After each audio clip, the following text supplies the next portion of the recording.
Diego Santos was just helping serve food, when the millionaire hosting the party pointed at him and said, "Come here, boy. Show us how you play chess in the slums." The guest laughed. His mother froze. But Diego didn't flinch, because what no one in that Beverly Hills mansion knew was that the maid's son was a self-taught chess prodigy, and tonight their laughter would turn to silence. Have you ever felt the pain of being underestimated, judged by people who think they know exactly who you are, just because of where you come from or how you look? Diego knew that pain deeply, especially the night he found himself standing in a luxurious Beverly Hills mansion, surrounded by powerful strangers. They were smiling, but not kindly. Their smiles hid something cruel, something Diego had seen too many times before. His heart raced, but his face remained calm as he heard Mrs. Victoria Whitman, the millionaire owner of the house, call him forward with words that dripped with arrogance. "Come here, boy," she said loudly, waving her hand toward the marble chessboard on the coffee table. "How about you show us how you play chess down in the slums?" Diego felt his mother's eyes on him from across the room. Carmen had spent 20 years cleaning that very house, 20 years watching Victoria change from a spoiled rich girl into a cold, harsh woman. Tonight, Carmen was serving the wealthy guests at Victoria's charity dinner, a gathering supposedly meant to help children like Diego. Yet here he was, being mocked by the very people who claimed to care. Diego took a breath, steadying himself. He was 17, but life had forced him to grow up much faster. He didn't speak immediately. He let the laughter fade into an awkward silence. Diego knew the power of silence. It showed him exactly what kind of people he was facing. "Of course, Mrs. Whitman," Diego finally said, his voice gentle but clear. "It would be my pleasure." Victoria smiled, clearly pleased with herself. She settled into her armchair like a queen, ready to watch her entertainment unfold. One of the guests, Mr. Hamilton, a wealthy hotel owner, chuckled quietly and whispered to his wife, "I'll bet the boy doesn't even know the knight moves in an L shape." Diego heard the whisper, but said nothing. He moved carefully toward the chessboard, feeling the weight of everyone's eyes following him. He wasn't angry, not yet, but something deep inside him was awake now, a quiet strength that had been growing for years, in silence and in secret. Victoria arranged the pieces theatrically, her movements exaggerated, trying to impress her audience. "Genuine Italian marble," she announced. "Each piece is worth more than, well, you know." Another guest, Congresswoman Mills, sitting by the window, spoke softly but loud enough to be heard. "Victoria, are you sure this isn't cruel? He's going to be humiliated." "Nonsense," Victoria replied quickly, adjusting her diamond earrings. "It's educational. He'll get to tell his friends he played chess in a real mansion." But Diego didn't feel small or embarrassed. He felt ready. He had spent 8 years waiting for a moment like this, ever since he was 9 years old when he found a torn chess book thrown away at the library. He remembered taking it home, hiding it from his mother, and learning the rules by candlelight when their electricity was cut off. He remembered walking miles to the library every day after school, studying games by grandmasters like Kasparov, Fischer, and Carlsen. He had become very good, so good that he knew over 200 openings by heart. He knew the traps and strategies of chess masters from all over the world. Diego had spent countless nights playing imaginary games in his mind, planning moves on a broken computer he'd managed to fix himself. Now, as he sat opposite Victoria Whitman, Diego felt a calm focus he'd rarely experienced. He arranged the black pieces in perfect lines, each exactly centered on its square. Mr. Hamilton noticed this precision and frowned slightly. Something about Diego's quiet confidence unsettled him. Victoria moved first, pushing a pawn forward. "This opening is called the King's Pawn," she announced, looking around at the guests as if teaching them something important. Diego responded instantly, moving a pawn of his own to c5, launching the Sicilian defense. Silence filled the room. This wasn't a random move. It showed knowledge and preparation. Victoria paused, just a little too long, before continuing. Diego felt a small satisfaction. She was already off balance and the game had barely started. "Interesting," Congresswoman Mills murmured, leaning closer. Victoria forced a confident smile, quickly moving her knight. Diego countered swiftly, calmly, every move flowing naturally as if he'd rehearsed this game 1,000 times. Because in truth, he had. He knew every variation, every possible mistake Victoria could make. Victoria laughed nervously. "Slow down, dear," she said condescendingly. "In real chess, you need to think before each move." Diego paused, pretending to think, but his mind was already far ahead. He knew exactly what he was doing, setting a trap Victoria could not yet see. When he moved again, Mr. Hamilton gasped quietly, recognizing something important. "Victoria," Hamilton whispered urgently, "this boy isn't an amateur. He's setting up a sophisticated defense." But Victoria ignored him, dismissing his concerns with a wave of her hand. "Relax," she said confidently. "He's just memorized some moves. I'll be done in 5 minutes." Diego met his mother's eyes briefly, feeling her pride, her worry, and her quiet belief in him. He smiled gently at her, reassuring her without words.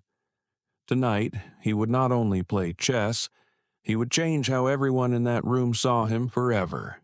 Victoria continued playing confidently at first, each move precise and deliberate.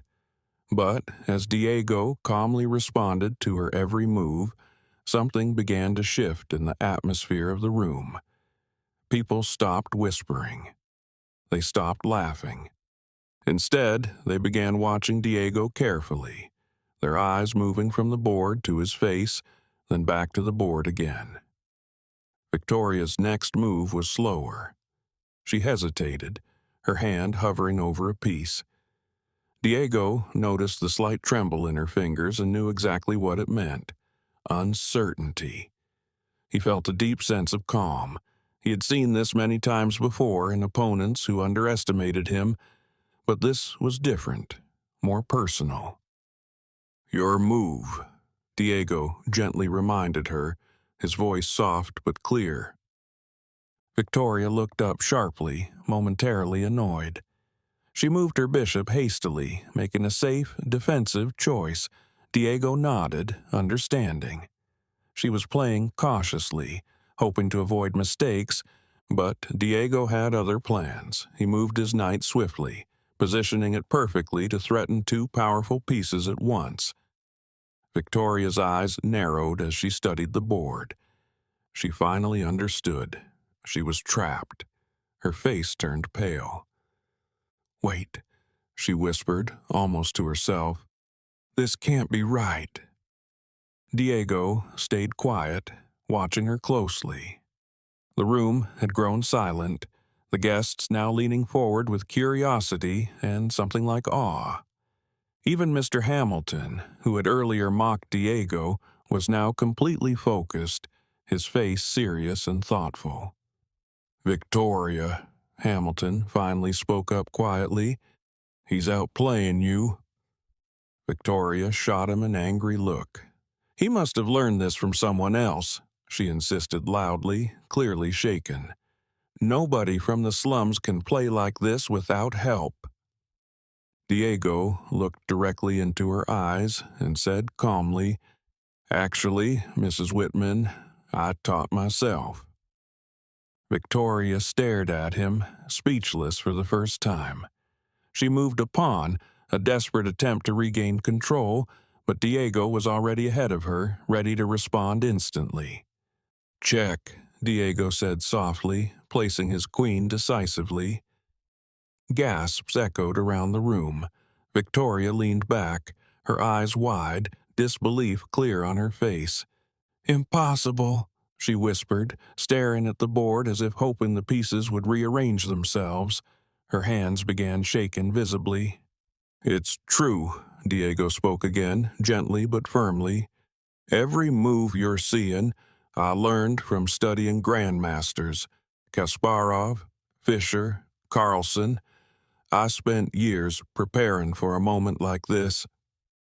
Carmen watched from the corner, her heart swelling with pride and tears filling her eyes. This was her son, the boy who had walked miles every day to the library, the boy who studied chess by candlelight. Now he stood strong, facing down people who believed they were better simply because they had money. Victoria looked around the room desperately, seeking support. But all she found were faces filled with quiet judgment and disappointment. People now realizing that Diego was far more than entertainment. "You set this up," Victoria accused, her voice shaking. "Someone trained you specifically to embarrass me."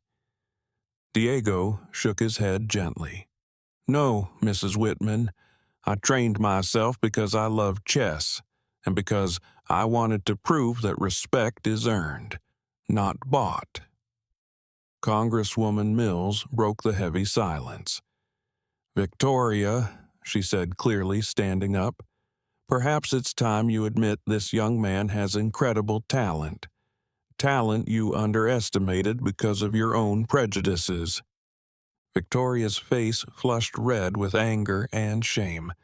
This isn't right," she stammered, trying to maintain her dignity. Diego calmly finished the game, gently moving his queen once more. "Checkmate," he said, quietly but clearly. The room exploded in whispers, then quickly fell silent again. Victoria stared at the board, unable to accept the truth. Her pride had led her here, to public humiliation, not by Diego, but by her own prejudiced assumptions. Carmen stepped forward, speaking clearly for the first time in front of Victoria. "My son deserves better than this," she said, looking directly into Victoria's eyes. "And tonight, he has proved it." Diego stood slowly, his eyes meeting his mother's. They shared a quiet smile, a smile of victory, dignity, and hope. Tonight wasn't just a game. It was proof that true worth comes from strength of character, not wealth or privilege. The guests began murmuring again, but this time it was different. Their voices were softer, more respectful. Diego stood quietly, carefully rearranging the chess pieces back into their perfect starting positions. Every move he made was calm, deliberate, and gentle, as if to honor the game he loved so deeply. "Thank you for the game, Mrs. Whitman," Diego said softly without any trace of arrogance or bitterness. "It was very educational." Victoria sat frozen, staring at the board, her mind clearly replaying each move. Her hands still trembled, but now with a quiet fury and disbelief. She looked around at the faces of her guests, realizing they no longer admired or envied her. They were watching Diego, the quiet young man from a neighborhood they had looked down upon. Diego turned to Carmen, his face filled with quiet pride. "Mom, can we go? I have school tomorrow." Carmen nodded, removing her apron with a dignity that no one had ever seen from her before. As mother and son began moving toward the door, Congresswoman Mills quickly stepped forward. Diego, she called gently, catching their attention. Are you interested in scholarships? I know some universities that would love someone with your talent. Diego stopped, turning slowly. For the first time that evening, a genuine smile spread across his face. It was a smile filled with gratitude, relief, and the excitement of possibilities he had dreamed of for years. Very interested, ma'am, he said warmly. Mills handed him her card. Call me Monday. Diego carefully slipped the card into his pocket, feeling its weight not just as a piece of paper, but as a symbol of a new beginning. Carmen placed a proud hand on his shoulder, and together they walked toward the exit, leaving behind a stunned, silent room. As the door gently closed behind them, Mr. Hamilton stood up slowly, breaking the awkward silence. Victoria, he said firmly, this boy was extraordinary. You underestimated him terribly. Victoria tried to speak, but her voice caught in her throat. Tears of humiliation and anger burned in her eyes. She had lost more than a chess game tonight. She had lost respect, dignity, and friendships she had taken for granted. One by one, the guests began quietly excusing themselves, their goodbyes polite but distant. Victoria was left alone, sitting motionless, staring blankly at the chessboard. Each marble piece felt like a silent accusation, a reminder of how badly she had misjudged Diego. Outside, beneath the soft glow of streetlights, Diego and Carmen walked slowly home, their hearts lighter than they'd ever felt. Carmen wrapped an arm around her son's shoulders, pulling him close. I'm so proud of you, she whispered, her voice thick with emotion. You showed everyone tonight who you really are. Diego smiled gently, looking up at the stars glittering brightly above Beverly Hills. He thought about the card in his pocket and felt a rush of hope and excitement. Tonight had changed everything. He knew that now doors would open, not because someone felt pity, but because he had earned respect through skill and character. As they walked home, Diego imagined the new life that awaited him, one filled with possibilities he had only dreamed about. But most importantly, he knew he had proven something vital, that dignity and talent had nothing to do with money or privilege, but everything to do with courage, determination, and self-belief. In the days that followed, Diego's life changed rapidly. Congresswoman Mills kept her promise, helping Diego secure a full scholarship to Stanford University. The news spread quickly, turning Diego's remarkable chess victory into a powerful story that captured hearts everywhere. Soon, the quiet, self-taught prodigy from the working-class neighborhood became a symbol of hope and inspiration. One evening, Diego and Carmen sat together in their small kitchen, listening to the soft hum of the refrigerator and the distant sounds of traffic. Carmen gently held a letter from Stanford in her hands, her fingers trembling slightly with emotion. Diego, she said softly, her voice breaking with pride. You did this. You earned this. Diego smiled warmly at his mother, his eyes bright with gratitude. We did this, Mom, he corrected gently. You were always there. Even when things got really hard, you never stopped believing in me. Carmen wiped a tear from her cheek and squeezed his hand tightly. I always knew you were special, she whispered, but seeing others finally recognize it, it's more than I ever dreamed. Meanwhile, Victoria Whitman found herself increasingly isolated. The community that once admired her now kept their distance. Invitations stopped arriving, and former friends avoided eye contact when they crossed paths. Victoria felt a deep, bitter loneliness settling over her luxurious mansion, a loneliness money couldn't fix. One night, Victoria stood alone by her grand piano, staring at the untouched keys. She thought about Diego, about the chess match, and about how she had treated Carmen and her son. Slowly, a deep sense of shame began to grow within her, something she had never truly felt before. It was painful, overwhelming, and impossible to ignore. The following morning, Victoria drove across town to find Carmen. Her heart pounded nervously as she knocked gently on the modest apartment door. Carmen opened it, surprised to see Victoria standing awkwardly outside. "Mrs. Whitman," Carmen greeted her cautiously, clearly confused. Victoria took a deep breath, her voice shaking slightly. "Carmen, I owe you and Diego an apology." Carmen studied her carefully, seeing the sincerity in her former employer's eyes. After a moment, she nodded softly and stepped aside. "Please, come in." Inside, Victoria spoke quietly, her voice filled with genuine remorse.